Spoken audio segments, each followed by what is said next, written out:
सध्या शेतकऱ्यांमध्ये एक प्रश्न खूप विचारला जातोय.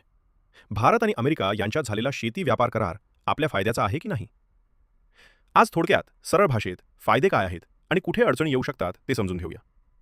शेतकऱ्यांसाठी फायदे. सगळ्यात आधी फायदे पाहूया. हा करार झाल्यामुळे भारतीय शेतकऱ्यांना अमेरिकेसारखी मोठी बाजारपेठ उघडण्याची संधी मिळते.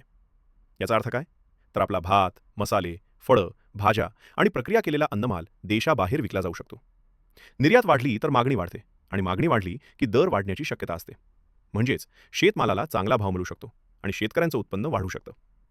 दुसरा मोठा फायदा म्हणजे तंत्रज्ञान. अमेरिकेकडून आधुनिक शेती पद्धती, यंत्रसामग्री आणि प्रोसेस बेस्ड फार्मिंग भारतामध्ये येऊ शकते. याचा फायदा असा की कमी खर्चात जास्त उत्पादन आणि चांगली गुणवत्ता मिळू शकते.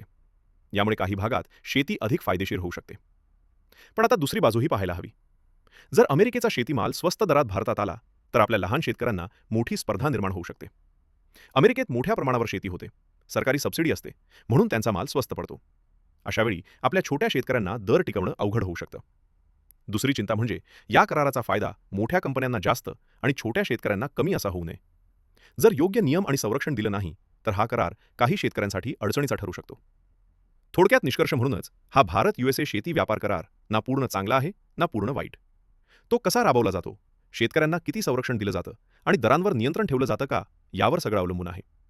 जर सरकारने शेतकऱ्यांचा विचार करून योग्य पावलं उचलली तर हा करार भारतीय शेतीसाठी फायद्याचा ठरू शकतो. तुमचं मत काय आहे? हा करार शेतकऱ्यांसाठी फायद्याचा आहे का? कमेंटमध्ये नक्की सांगा.